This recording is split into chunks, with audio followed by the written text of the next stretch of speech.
अस्सलाम वालेकुम, welcome to my YouTube channel ERTFX। कैसे हैं आप सब? होपफुली आप सब ठीक होंगे। ये वीक बहुत इंपॉर्टेंट होने जा रहा है। इस वीक के अंदर मुमकिन है क्रैश आ सकता है। अगर तो क्रैश आ सकता है तो ऐसी कौन सी प्राइस है जहां से मार्केट बाय उठेगी, और कितना मुमकिन है कि इस वीक भी मार्केट सेलिंग में ही रहेगी। ये सारी चीजें मैं आपको यहाँ पे गाइड करूंगी। वीडियो को लास्ट तक देखना। एनालिसिस करने से पहले मैं आप लोगों को बताना चाहती हूँ कि हमारा व्हाट्सएप चैनल मैंने डिस्क्रिप्शन के अंदर लिंक दिया हुआ है, आप सब ज्वाइन कर सकते हैं। वहाँ पे मैं फंडामेंटल्स डेली अपलोड करती हूँ और आप उसे ज्वाइन कर सकते हैं। आप भी इस चीज से फायदा उठा सकते हैं। अब हम चलते हैं यहाँ पे चार्ट के ऊपर आ जाते हैं, एनालिसिस करते हैं। तो सबसे पहले यहाँ पे मैं जो ना वीक 1 चार्ट ओपन करूंगी। वीक 1 चार्ट के मुताबिक लास्ट काफी वीडियोस के अंदर मैं ये चीज रिपीट कर चुकी हुई हूँ कि मार्केट जो है ना वो लाइक फ्लैग कह सकते हैं आप इसे। पीछे से इंस्टीट्यूशन बाइंग हुई है, फिर मार्केट फ्लैग बना रही है, नीचे आ रही है, ठीक है। और अब जो है ना इसने फर्स्ट लो इसकी ये लगी हुई थी 44 पे, सेकंड इसकी लो लगी 41 पे। अब ये तीसरी लो लगाने जा रहा है। क्या मुमकिन है ये 3600 तक आ सकता है? जी हाँ, ये मुमकिन है कि मार्केट जो है ना 3600 हिट कर सकती है।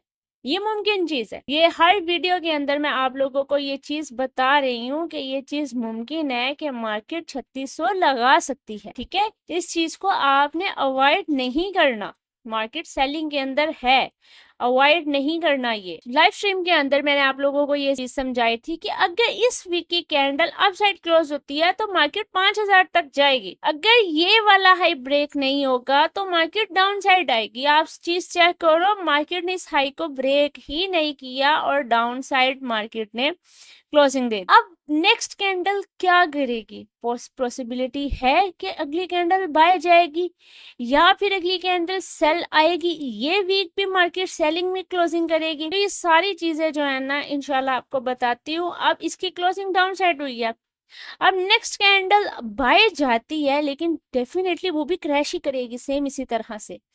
अगर टूटते सार मार्केट मंडे ओपन होते सार बाय जाएगी तो पॉसिबिलिटी है ना वो बाय जाए और ऊपर से अग्रेसिव सेलिंग आ जाए, ठीक है। फिर से मार्केट सेल चले जाए। डे 1 टाइम फ्रेम के अंदर आ जाते हैं। ये देखिए, day 1 time frame sell structure चल रहा है, इसके अंदर बाय स्ट्रक्चर है ही नहीं। अब ये जो लो है ना, ये लो जैसे ये लो टूटी ना, गंदा सेल गिरना इसने।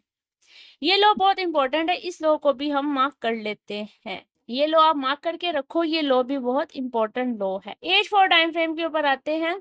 एज 4 टाइम फ्रेम के ऊपर हमें जो चीजें क्लियर होती हैं वो भी मैं आप लोगों के साथ शेयर कर। अच्छा, यहाँ पे मैंने एक जोन मार्क किया हुआ है, ये वाला जोन, ये बहुत इंपॉर्टेंट जोन है। ये जोन टूटेगा ना तो मार्केट ने बाय साइड रुख इख्तियार करना है। ये वही जोन है जो वीकली जोन मैंने यहाँ पे मार्क करके दिया था, ठीक है। ये जोन टूटेगा ना तो मार्केट ने बाय साइड जाना है, अदरवाइज मार्केट कोई बाय नहीं है। उससे पहले मार्केट सेल साइड ही मौजूद है। हम जहां से देखेंगे सेल साइड देखेंगे, बाय साइड नहीं देखेंगे हम, ठीक है। जो भी एरिया हमने तलाश करना है, हमने सेल साइड का ही एरिया तलाश करना है। यहाँ पे मैंने एक प्राइस निकाली हुई है, ये एक जोन मार्क किया हुआ है मैंने यहाँ पे।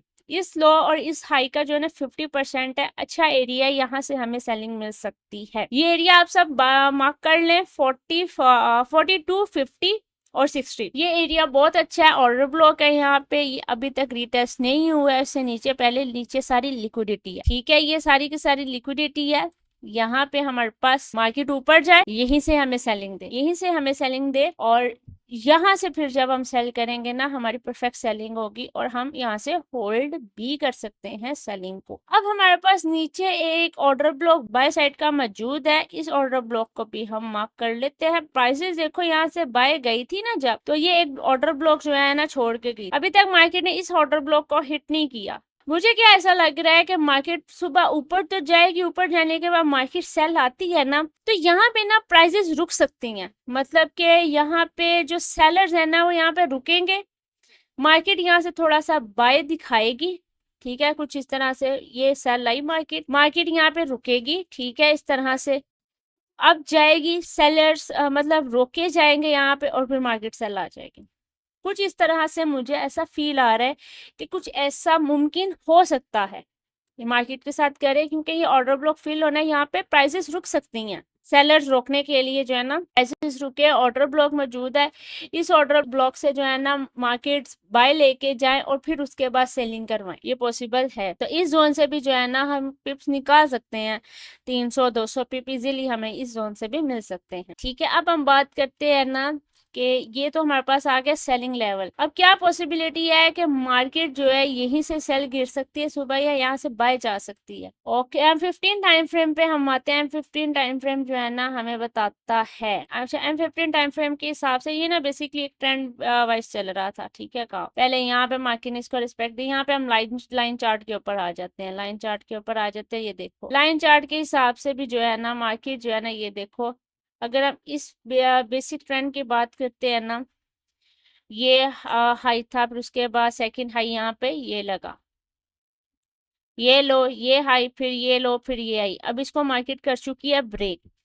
इट्स मीन इसके मुताबिक, इस स्ट्रक्चर के मुताबिक इसका सेलिंग ही बनता है कि थोड़ा सा बाय जाए, 60 62 70 तक चला जाए, चलो बाय, उधर से सेलिंग आ जाए।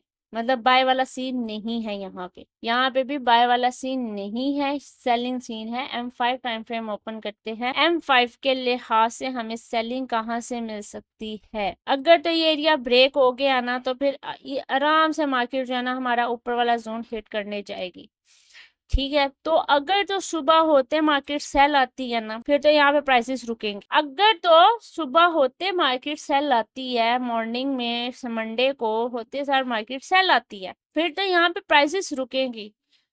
फर्दर ऐसा होता है कि मार्केट बाय निकल जाती है, बाय जाके इस ऑर्डर को हिट करती है, फिर प्राइसेस यहाँ पे नहीं रुकेंगी।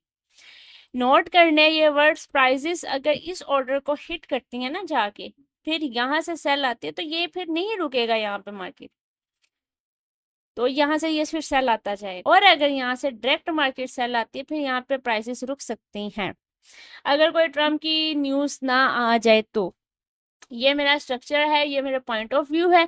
और इस वीक भी सेलिंग रहने के ही चांसेस है, बाय जाने के चांसेस नहीं है, सेलिंग ही स्ट्रॉन्ग है। बाय जो है ना बहुत ज्यादा वीक हुआ हुआ है। FOMC जब से आई है ना, मार्केट के अंदर डॉलर स्ट्रॉन्ग हुआ है, रेट कट्स नहीं थे हुए, ये चीजें ऑलरेडी आपको हम बता भी चुके हैं, रेट्स नहीं थे कट हुए, मार्केट सेल साइड ही है। फर्स्ट हमारा जो टारगेट होगा वो 3900 होगा, इसके बाद वहां से हमें बाइंग मिल सकती है। डे 1 चार्ट के हिसाब से हमें जो है ना 3900 से बाइंग देखने को मिलेगी। ठीक है, यहाँ से मैं 3900, ये देखो इस जगह पे आके ना कुछ देर के लिए जो है ना प्राइसेस रुकेंगी।